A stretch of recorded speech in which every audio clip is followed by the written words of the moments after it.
मेरे जो वालिद थे, मैंने जैसे बताया बहुत पढ़े लिखे थे, तो उन्होंने बहुत गरीब भी थे, उनको कभी कोई नौकरी नहीं मिली, हार्डली उनके पास पैसे होते थे। जो भी बिजनेस उन्होंने शुरू किया, इतनी तालीम हासिल करने के बाद भी वो फेलियर ही रहा। लेकिन उन्होंने बहुत प्यार दिया, और क्योंकि उनके पास पैसे नहीं होते थे तो मेरे हर जन्मदिन पे अपनी कोई पुरानी चीज मुझको दे दिया करते थे। तो पहली पुरानी चीज जो, और बहुत बड़ा चढ़ा के उर्दू में अच्छे अच्छे अल्फाज यूज करके मुझे इंप्रेस करते थे कि बहुत अच्छा प्रेजेंट दिया है मुझको। तो वो मुझे पहली चीज उन्होंने मुझे, ये मैं हर जगह पर बोलता हूँ, स्कूल के बच्चों के फंक्शन पे, येल यूनिवर्सिटी में, एडिनबरा में, क्योंकि आप लोग सब अपनी लाइफ के उस थ्रेशोल्ड पे हैं जहां से आपको कामयाबी हासिल करनी है इंशाल्लाह। सो पहली चीज जो उन्होंने मुझे दी थी, उन्होंने मुझे अपना शतरंज का सेट दिया था, टूटा फूटा सा। वो शतरंज हर रोज खेलते थे। हनुमान मंदिर के जो हेड प्रीस्ट थे, पंडित थे, उनके साथ रात को जाके मेरे वालिद जो हैं शतरंज खेलते थे। और उन्होंने मुझे कहा कि शतरंज से आप जिंदगी के बारे में बहुत कुछ चीजें सीख सकते हैं। पहली ये कि कोऑपरेशन और साथ मिलजुल कर काम कैसे करना है। दूसरी ये कि जिंदगी में आगे बढ़ने के लिए कभी कभी पीछे भी हटना पड़ता है।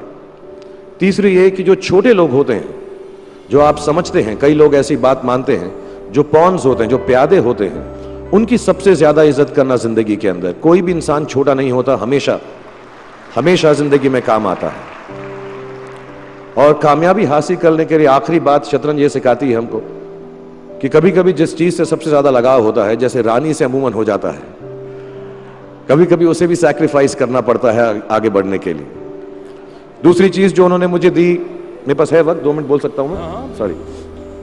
दूसरी चीज जो उन्होंने मुझे दी थी, वो एक टाइपराइटर दिया था। आज के ज़माने में आई डोंट थिंक किसी को, बहुत सारे बच्चे होंगे यहाँ पे जिनको मालूम भी नहीं होगा टाइपराइटर कैसा लगता है। अब सब कंप्यूटर पे काम करते हैं। तो टाइपराइटर के ऊपर जब आदमी लिखता है और अगर गलत लिखता है तो उसको मिटाने में बहुत तकलीफ होती है। So you have to be very diligent, बहुत ध्यान से लिखना पड़ता है, हम गलती नहीं कर सकते। और टाइपेक्स यूज़ करते थे टाइप को निकालने के लिए, कभी उंगली फंस जाती थी उसकी कीज के बीच में, मगर बहुत मेहनत से, बहुत डिलिजेंस से काम करना पड़ता था। तो जब मैं उस पर टाइपिंग सीखा स्कूल में कॉमर्स करते वक्त, so the only thing I realise is that practice makes you perfect.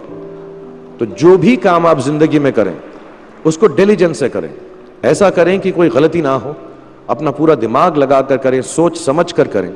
ऐसे करें कि ये काम जिंदगी में आपका पहला काम है और इसके बाद आपको मौका नहीं मिलेगा, और शायद ये काम आपका जिंदगी का आखिरी काम है, इसके बाद फिर मौका नहीं मिलेगा। So do it with that kind of diligence. तीसरी चीज उन्होंने मुझे कैमरा दी थी, क्योंकि बहुत गरीब थे, वो कैमरा चलता नहीं था बिल्कुल भी, सिर्फ उसके व्यू फाइंडर से बड़ी अच्छी अच्छी तस्वीरें दिख जाती थी, लेकिन खिंचती बिल्कुल भी नहीं थी। और इससे मुझे उन्होंने सीख दी कि जो हमारी क्रिएटिविटी होती है, हम जो भी, कभी कभी हमारी हॉबी होती है, कभी कभी हमारा उससे प्यार होता है, लेकिन हम उसको अपनी नौकरी नहीं बना सकते, अपना काम नहीं बना सकते। बहुत कम लोग ऐसे फॉर्चुनेट होते हैं जैसे मैं हूं कि जो मेरी हॉबी थी, जिस चीज से मुझे प्यार था, कलाकारी से, एक्टिंग से, वो मेरा पेशा भी बन गया। अमूमन ऐसा होता नहीं है, लेकिन जो हमारी कला है, चाहे वो पोएट्री है, चाहे वो लिखना है, चाहे वो पेंटिंग है, चाहे जो भी चीज, गाना है, अकेले में गाना है, हमारी क्रिएटिविटी जरूरी नहीं है कि दुनिया एक्सेप्ट करे। जैसे उस कैमरा की तस्वीरें दिखती नहीं है, लेकिन उसमें देखने से खूबसूरत लगता है हर कुछ, वैसे ही आपकी जो क्रिएटिविटी है वो अपने लिए रखें, क्योंकि जिंदगी में कभी ना कभी, कहीं ना कभी ऐसा मुकाम आएगा जब आप बहुत अकेला फील करेंगे। हो सकता है दुख का समय भी आए, उस वक्त आपकी जो क्रिएटिविटी है वो आपकी सबसे अच्छी दोस्त होगी, दुनिया उसको माने या ना माने। मैं बहुत खराब पोइट्री करता हूं, लेकिन जब भी दुखी होता हूं तो लिख लेता हूं। सराफ साहब से मैं अब सीखना भी चाहता हूं। मैं रेखता पे जाऊंगा, मुझे लगता है ये कमाल की साइट है, थोड़ी मैं शायरी वगैरह सीखूंगा। मेरी शायरी बहुत खराब है कि हमने तुम्हारी याद में रो रो के टब भर दिए, वो आए और नहा कर चल दिए, इस लेवल की पोइट्री है। लेकिन जब दुख होता है, ये भी बैठकर जब लिखता हूं तो बहुत दिल को शांति मिलती है। आखिरी चीज मेरे वालिद जी ने मुझे दी थी, वो दोनों मिक्स है, मैं जल्दी खत्म करता हूं क्योंकि आप लोगों के पास वक्त नहीं है, आप लोगों को अपनी डिग्रीज लेनी है, सोच रहे होंगे इतना वक्त जाया कर रहा है हमारा ये। तो मैं जल्दी से बताता हूं। एक, उन्होंने मुझे कहा एक सेंस ऑफ ह्यूमर हमेशा रखना जिंदगी में, हंसते हमेशा रहना, एक चाइल्ड लाइक इनोसेंस जरूर रखना। जैसे एक छोटे बच्चे की जो एक इनोसेंस होती है, जो उसका दुनिया की तरफ जो नजरिया होता है बड़ा इनोसेंट सा होता है, उसमें कोई खामी नहीं होती, गलती नहीं होती, अभी दुनियावी बातें नहीं आई होती, तो वैसे ही रखना। कई बार बचपन में मैंने जब बदतमीजी की या कोई गलत काम किया तो उन्होंने सेंस ऑफ ह्यूमर से मुझे बचाया। और जिंदगी भर अगर आप अपने ऊपर, अपने हाल पे, दुनिया पे, क्योंकि लोग आपसे हर कोई बात कहेंगे, अच्छी बात भी कहेंगे, बुरी बात भी कहेंगे, क्योंकि लोगों का काम है कहना। अगर आप उसको एक सेंस ऑफ ह्यूमर से देख सकेंगे तो जिंदगी जो है बहुत बेहतर रहेगी। And last not the least, what my father gave me, what my mother gave me and what your parents have given you, आपके जो पेरेंट्स हैं जो आपको दिया है, वो सबसे बड़ी गिफ्ट है, गिफ्ट ऑफ लाइफ।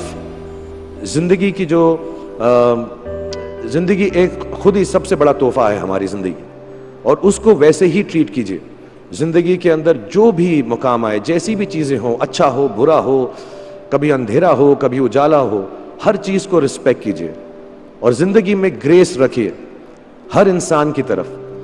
हर इंसान जो भी आपसे जो भी बात करेगा वो अपनी मुसीबत के हिसाब से करेगा, अपनी हैसियत के हिसाब से करेगा, कभी गलत बात भी बोलेगा, ऊंची बात भी बोलेगा। जब आप काम करेंगे, जब आप बड़ी बड़ी कंपनीज के अंदर नौकरी हासिल करेंगे, आपका हमेशा झगड़ा रहेगा, जो मेरा जूनियर है वो ऐसी बात करता है, मेरा सीनियर जो है ऐसी बात करता है।